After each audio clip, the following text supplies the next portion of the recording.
दोस्तों नमस्कार। आप सभी का लर्निंग एटीट्यूड फॉर एवर हमारे यूट्यूब चैनल पर बहुत बहुत स्वागत है।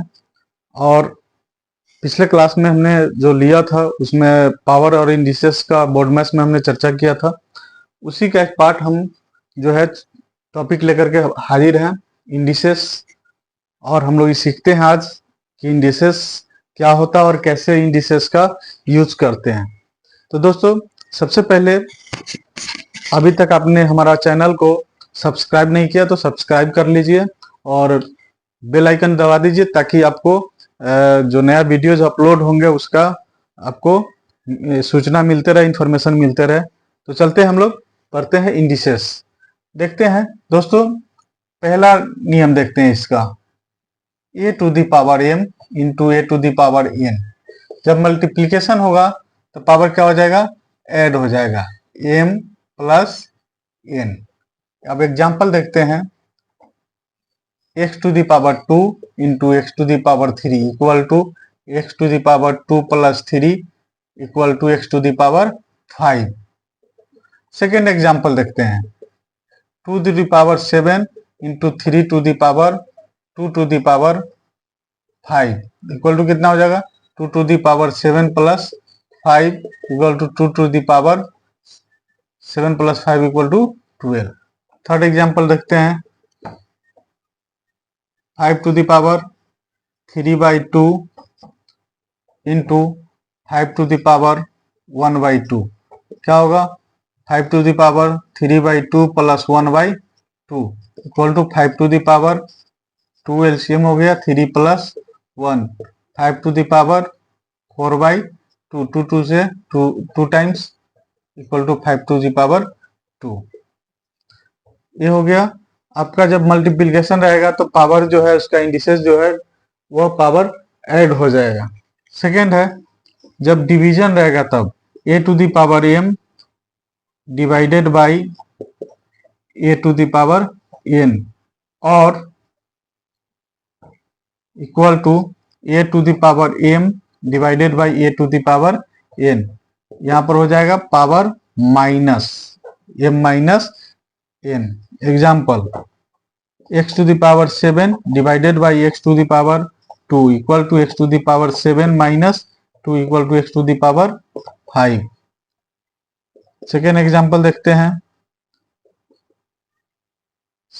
7 to the power 3/2 7 to the power 1/2 equal to 7 to the power 3/2 minus 1/2 equal to 7 LCM हो गया 2, 3 minus 1 equal to 7 to the power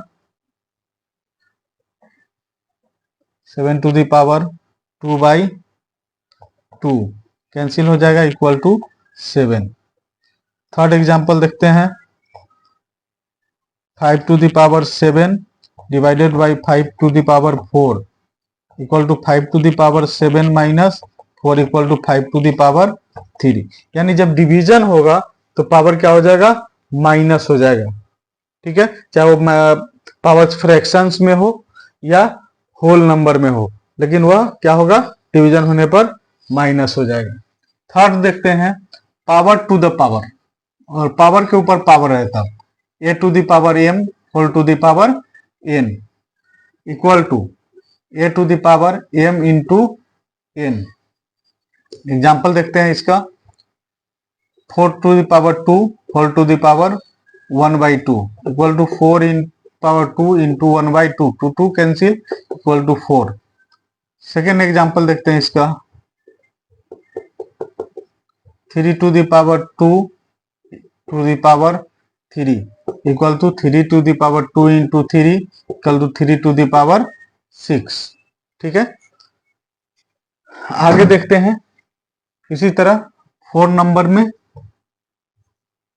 क्या रहेगा, अगर a to the a upon b to the power minus m, तो इसके base यानी nominator और denominator को इंटरचेंज कर देने से इसका जो पावर है वो क्या हो जाएगा, प्लस हो जाएगा to the power m। Example लेते हैं, 3/2 to the power -2 equal to 2/3 बात समझ में आ गया। ये फोर्थ लॉ था। फिफ्थ में देखते हैं।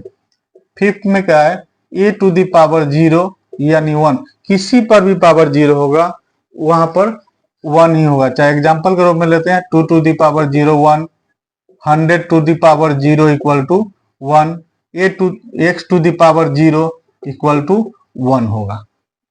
इससे रिलेटेड कुछ प्रॉब्लम्स हम लोग देखते हैं। इससे रिलेटेड कुछ problem, find the value of x, है ना। लेते हैं example 5 to the power 3x minus 2 equal to 1।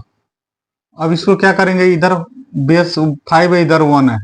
अब यहाँ पर जब तक बेस बराबर नहीं होगा तब तक तो वैल्यू निकालना x का संभव नहीं है। तो 1 के बदला क्या लिख सकते हैं, 5 टू द पावर 0, क्योंकि किसी पर भी पावर 0 होगा उसका वैल्यू 1 होगा।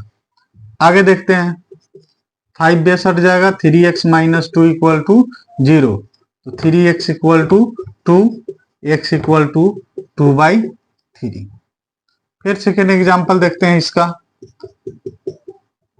मान लीजिए a to the power 3x minus 5 equal to 1।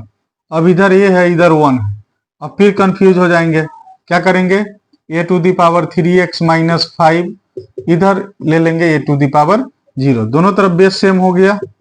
अब क्या हो जाएगा, 3x माइनस 5 इक्वल टू 0, तो 3x equal to 5, x equal to 5/3। यानी कहने का मेरा मतलब है कि जब बनाएंगे इसको तो यानी बेस को बराबर रखेंगे, बराबर कर देंगे।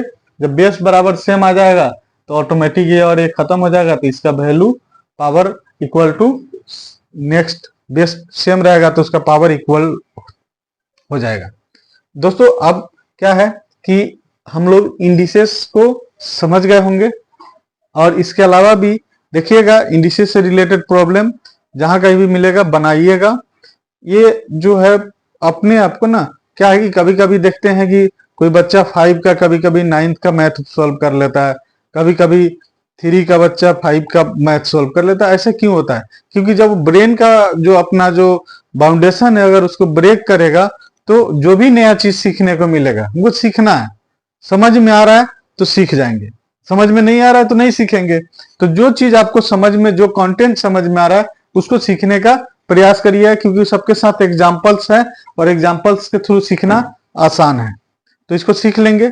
उसके अलावा अगर कोई दिक्कत परेशानी होती है तो निश्चित तौर पर कमेंट बॉक्स में लिखिएगा, कमेंट बॉक्स में बताइएगा कि कहाँ पर आपको दिक्कत हुआ है ना। तो हमारे कमेंट बॉक्स में जाकर कमेंट सेक्शन में डालिएगा, और जब दिक्कत जो आएगा उसको फिर उस पर वीडियो बना करके हम अपलोड कर देंगे, और वो आपका जो प्रॉब्लम है वह आसानी से सोल्व हो जाएगा।